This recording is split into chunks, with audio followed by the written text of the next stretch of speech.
ప్రకాష్ గారు చెప్పనియండి.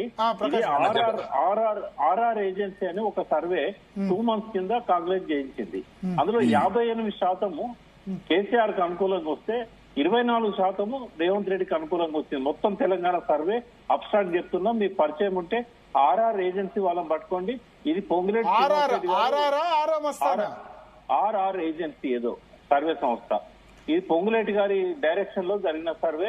మీరు ఏ జిల్లా రిపోర్ట్ తీసినా కూడా నాట్ లెస్ దాన్ 50 ఏమో కేసీఆర్ గారికి వచ్చింది, నాట్ మోర్ దెన్ 25 ఏమో రేవంత్ రెడ్డి గారికి వచ్చింది. నాది అబద్ధం అనుకుంటే రామచంద్ర నాయక్ గారు ఒకసారి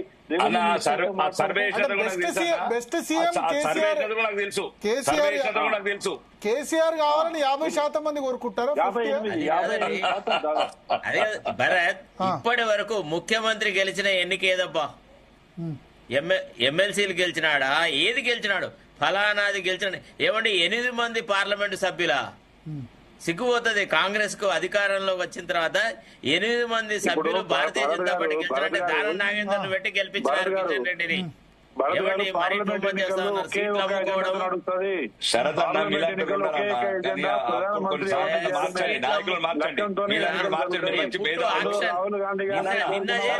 ఇవాళ టికెట్ ఇచ్చినారు. శరదన్న, మీరు మంచి మేధావులు, దయచేసి ఒకవేళ రాజకీయాలలో గెలిపోవటం సహజము, రావద్దని ఏం లేదు. మళ్ళా కూడా ఇట్లాంటి అబద్ధాలు ఆడకుండా దుప్రీతి చేయకుండా చెప్పండి.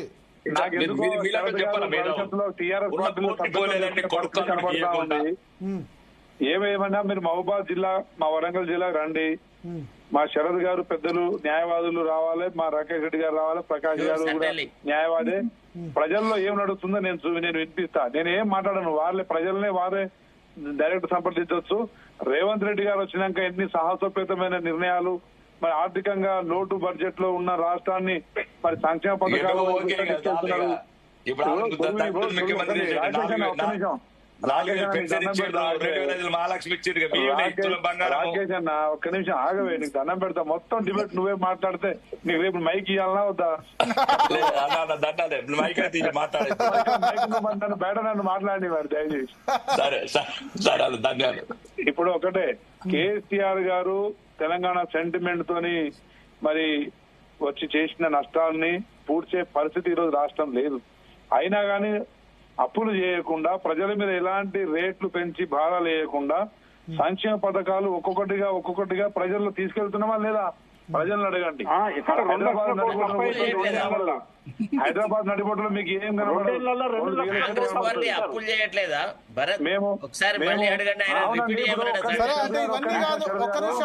శరద్ గారు ఒక్క నిమిషం, శరద్ గారు, భరత్ గారు ఒక్క నిమిషం. 1,70,000 కోట్లు కేవలం ఆయన అసలు వడ్డీకే కట్టాల్సి వస్తుంది సంవత్సరానికి. కేసీఆర్ చేసిన బ్యాంక్ అప్పులకు సంవత్సరానికి బడ్జెట్ 2 లక్షల కోట్ల బడ్జెట్ లో మరి 1,70,000 కోట్లు అటే పోతున్నాయంటే. ఇప్పుడు ఓకే, అప్పుల గురించి ఇవన్నీ పక్కన పెడదాం. ఇప్పుడు శరత్ గారు అన్న మాట మీద ఇప్పటికిప్పుడు ఎన్నికలు జరిగితే వి ప్రకాష్ గారు 58% కేసీఆర్ సీఎం అంటున్నారు. శరత్ గారు కేసీఆర్ అని చెప్తున్నారు. రాకేష్ రెడ్డి ఎట్లా కాదు, రాకేష్ అన్న ఒక నిమిషం ముందు కల్వకుంట్ల కవిత గారు పంచాయతీ తెంపమని కేసీఆర్ చేతనైతే. కేసీఆర్ అనే వ్యక్తి పిరికతుడు, అదే విధంగా పిరికి పంద, అదే విధంగా ఆయన తెలివైన మేధావి కానీ నెగిటివ్ మైండెడ్ పర్సన్. ఆయన ఈరోజు ఆస్తులు పంచలేక, కొడుకుని బిడ్డను సాహిత్యం చేయలేక సతమతమైన వ్యక్తి రేపు రాష్ట్రాన్ని పరిపాలించే పరిస్థితి ఉన్నది. ఆయన ఆరోగ్యంగా వారి ఆరోగ్యాన్ని వారి కుటుంబ సభ్యులు కాపాడుకుంటే చాలు, అదే వాళ్ళకు పెద్ద ఆస్తి. కేసీఆర్ అనే వ్యక్తి సరే మంచిగా చెడుకో ముందుండి ఉద్యమాన్ని ఏదో నడిపించిన ప్రేరణ తెచ్చుకున్నాడు. వీళ్ళ మాటలు, కేటీఆర్ గారి మాటలు 2 పార్టీలు చూసిర్రు. ఇంకా బీజేపీ కావాలంటున్నారు ప్రజలు. 2 పార్టీలను చూసిర్రు, దొరల రాజ్యం చూసిర్రు.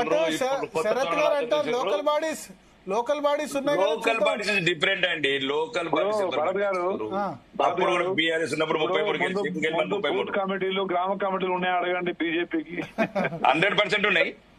యాడున్నాయి 100% రాకేష్ అన్న? అరే. ఏదో నీ అదృష్టం మంచిగుండి నువ్వు నీ మంచితనంతో బయటపడ్డావు కానీ అదే. యాడున్నాయి కమిటీ నేను కూడా చెప్తా బీజేపీ వాళ్ళ ఎమ్మెల్యే ఎంపీ మీ పోటీ చేస్తారు కానీ లోకల్ బాడీస్ కాన్సన్ట్రేట్ చేయాలని నేను కూడా చెప్పా. నిర్ణయించిన దగ్గర అయిపోయింది ఈ పని. భరత్ గారు, తెలంగాణ గడ్డ మా పురిటి గడ్డ బీజేపీకి భారతదేశంలో మొదటి ఆయుష్ పోసింది, ఊపిరి పోసిన గడ్డ అండి ఇది. మేము కొద్దిగా వెనుకబడినచ్చు, వీళ్ళందరూ అనుకుంటారు ఏదైతే. మరి పురిటి గడ్డ కాదు కదా, అన్ని గడ్డలు గెలిచారు కానీ ఈ పురిటి గడ్డలో ఇప్పుడు ఆగదండి, ఇప్పుడు ఆగదు. 22 రాష్ట్రం మాదే పవర్. ఓకే అది కాదు భరత్, యా భరత్ చెప్పండి. రేపు లోకల్ బాడీ ఎన్నికలలో పూర్ పర్ఫార్మెన్స్ ఉన్న ఎమ్మెల్యేలు రాజీనామా చేస్తారా? ఒక మాట కట్టుబడి ఉంటారా? చలో చెప్పండి. ఎవరికి దమ్ముంది, ఎవరు రాజీనామా చేసి గెలుస్తారో ఒకసారి శరత్ గారు, శరత్ గారు, మీరు రాజకీయాలు బాగా స్టడీ చేస్తారు. ఒక నిమిషం. భరత్ గారు యా చెప్పండి. రాహుల్ గాంధీ ఇప్పుడు కేసీఆర్ ఓడిపోయిన ఎందుకు రాజీనామా చేయలేదు? గజ్వేల్ నుంచి కామారెడ్డి ఓడిపోయిన కేసీఆర్ ఎందుకు రాజీనామా చేయలేదు? మరి రేవంత్ రెడ్డిని ఎందుకు అడగట్లేదు? అదే ప్రశ్న. ఆయన కూడా ఓడిపోయినాడు కదా. రాజీనామా చేయలేదు. అదండి, ఎమ్మెల్యేగా ఓడిపోయిన వ్యక్తి ముఖ్యమంత్రి ఎట్లయితాడు? నేనేమంటున్నాను, అదేండి మీరు చెప్పండి ప్రశ్న.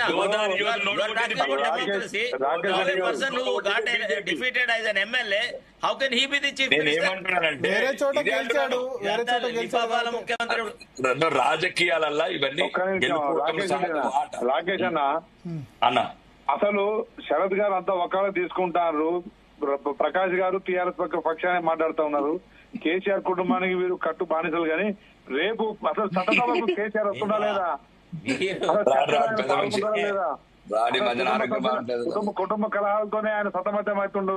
కనీసం ఆయన మైండ్ ఇక్కడ చట్టసభలో వస్తే కనీసం రిఫ్రెష్ అవుతాడేమో. చట్టసభకు వస్తుండో లేదు అడగండి. పెద్ద రావాలి. భరత్ గారు యా. తెలంగాణ ప్రజల ముందు దోషి నిలబడాల్సి వస్తుంది రావడం నేను అంటున్నా. రేవంత్ రెడ్డి సుజనుడు ముఖ్యమంత్రి పోతున్నారు కదా, కేసీఆర్ ని ముఖ్యమంత్రి చేస్తారు అనుకుంటారు కదా.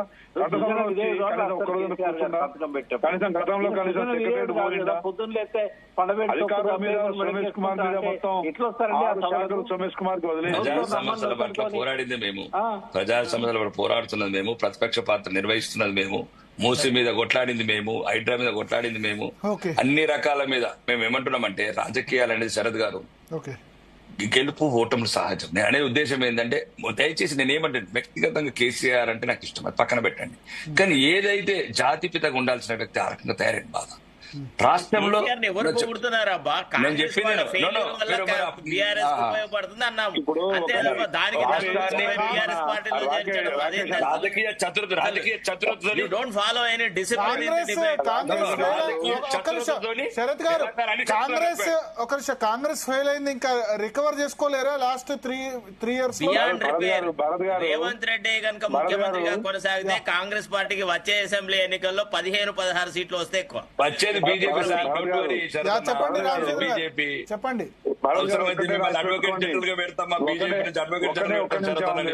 రాకేష్ అన్న ఒక్క నిమిషం, మీరు ఒకటి రాసి పెట్టుకోండి, 100 సీట్లకు ఒక్కటి తగ్గదండి. కాంగ్రెస్ పార్టీ దేశానికి గానీ రాష్ట్రానికి పేద పడుగు బలహీన వర్గాలని పథకాలు పేదవారికి పోయేస్తున్నాయంటే ఒక్క నిమిషం అన్న, ఒక్క నిమిషం శరత్ గారు, మీరు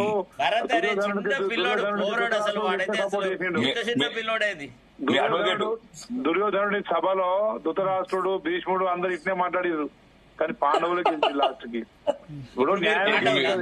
ఈ దేశ ప్రగతి ఈ రోజు ప్రపంచ దేశాల్లో 4వ బలమైన ఆర్థిక శక్తిగా నిలబెట్టింది కాంగ్రెస్ పార్టీ. ఈ రోజు పరిశ్రమలు కానీ, నీటి అదేవిధంగా విద్యా సంస్థలు గాని, ఉద్యోగ అవకాశాలు గాని, పేదవాళ్లకు గూడు అన్ని అందించింది కాంగ్రెస్ పార్టీ. కాంగ్రెస్ పార్టీని కాపాడుకునేది ప్రజలు. చేసింది ఆకాశంలో అవినీతి, భూమిలో అవినీతి, జలాలలో అవినీతి, ఏది ఎక్కడ మీరు ఏ ఒక్క